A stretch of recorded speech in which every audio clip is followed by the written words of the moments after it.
टुनटुनी की पानी पूरी।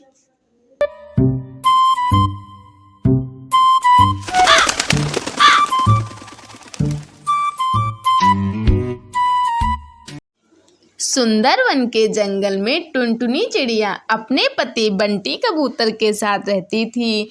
उसकी एक बेटी थी पिंकी चिड़िया। बंटी कबूतर पानी पूरी का ठेला लगाता था। उसके ठेले पर सुबह हो या शाम हर समय भीड़ लगी रहती थी। जो भी बंटी कबूतर के ठेले पर एक बार पानी पूरी खा लेता था, वह बार बार उसके ठेले पर पानी पूरी खाने के लिए आता था। एक दिन सुंदरी का भी उसके ठेले पर आती है। अरे ओ बंटी भैया, जरा एक प्लेट पानी पूरी तो देना। तुम्हारी पानी पूरी इतनी स्वादिष्ट होती है कि इसे खाए बिना पेट ही नहीं भरता। ऐसा क्या मिलाते हो पानी पूरी में, जरा मुझे भी तो बताओ। यही तो सीक्रेट है सुंदरी कौवी। मैं अपने पानी पूरी में एक ऐसा मसाला मिलाता हूँ जिसे मेरे दादा परदादा ने मुझे बताया है। इस मसाले की रेसिपी मैं किसी को नहीं बताता हूँ। मैंने तो अपनी पत्नी तक को ये रेसिपी नहीं बताई। अच्छा, तो ये बात है। सुंदरी का भी पानी पूरी खाकर वहां से चली जाती है।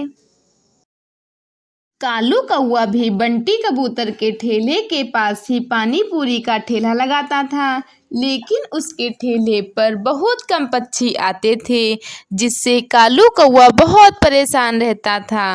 अचानक एक दिन बंटी कबूतर की तबीयत खराब हो जाती है।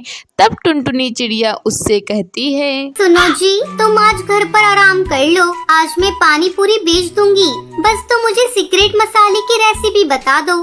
बंटी कबूतर टुनटुनी चिड़िया को सीक्रेट मसाले की रेसिपी बता देता है और उससे कहता है कि इस मसाले की रेसिपी किसी को ना बताएं।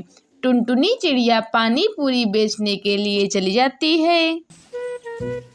कालू कौवा टुनटुनी चिड़िया को पानी पूरी बेचते देखता है तो उसके पास आकर पूछता है, क्यों भाभी जी, आज बंटी कबूतर कहाँ है? उसकी जगह आप पानी पूरी बेचने आई हैं? क्या बताऊं कालू भैया, आज बंटी की थोड़ी तबीयत खराब है, इसलिए मैं पानी पूरी बेचने आई हूँ। अच्छा भाभी जी, आपसे एक बात पूछनी थी, पर आपसे पूछते हुए डर लग रहा है, कहीं आप बुरा ना मान जाएं। अरे ये क्या बात कर रही हैं कालू भैया, आपको किस बात का डर? मैं भला नाराज क्यों होंगी? आप बिना संकोच किए पूछिए। तो भाभी जी, बंटी कबूतर आखिर इस पानी पूरी में ऐसा क्या मिलाता है जिससे ग्राहकों की भीड़ लगी रहती है? ऐसा है कालू भैया, पानी पूरी में बंटी कबूतर जो मसाला मिलाता है ये सीक्रेट है, इसे मैं आपको नहीं बता सकती। कृपया आप मुझे माफ कर दें। कालू कौवा अपमानित होकर अपने ठेले पर लौटता है और सोचने लगता है, इसको तो सबक सिखाना ही होगा। मैं आज ही इसकी बेटी को किडनैप कर लूंगा, फिर तो किसी भी कीमत पर इन्हें रेसिपी बतानी ही होगी। ऐसा सोचकर कालू कौवा जल्दी जल्दी टुनटुनी चिड़िया के घर जाता है। उस समय पिंकी चिड़िया अपनी सहेली के साथ खेल रही थी। कालू कौवा पिंकी चिड़िया से कहता है, अरे ओ पिंकी चिड़िया, तेरी माँ का एक्सीडेंट हो गया है, जल्दी चल मेरे साथ, तेरी माँ अस्पताल में भर्ती है। ये सब कैसे हो गया अंकल? जल्दी मुझे मेरी माँ के पास ले चलो।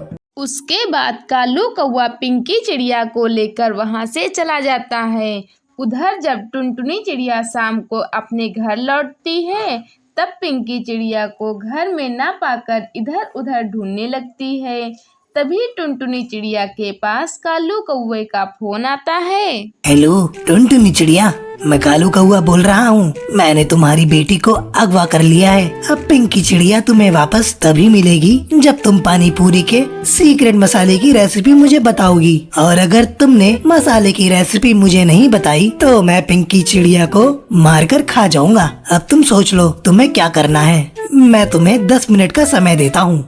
कालू कौवे की धमकी सुनकर टुनटुनी चिड़िया डर जाती है। वह डरकर कालू कौवे को सीक्रेट मसाले की रेसिपी बता देती है। रेसिपी लेकर कालू कौवा खुश हो जाता है और पिंकी चिड़िया को छोड़ देता है। कालू कौवा खुशी खुशी मसाले की रेसिपी बनाने जाता है। जैसे ही वह मसाले को पीसने के लिए मिक्सी ग्राइंडर चालू करता है, उसे जोर का करंट लगता है और वह वहीं मर जाता है। इस तरह कालू कौवे को उसके किए की सजा मिलती है। फिर बंटी कबूतर टुनटुनी के साथ मिलकर खुशी खुशी पानी पूरी बेचने लगता है।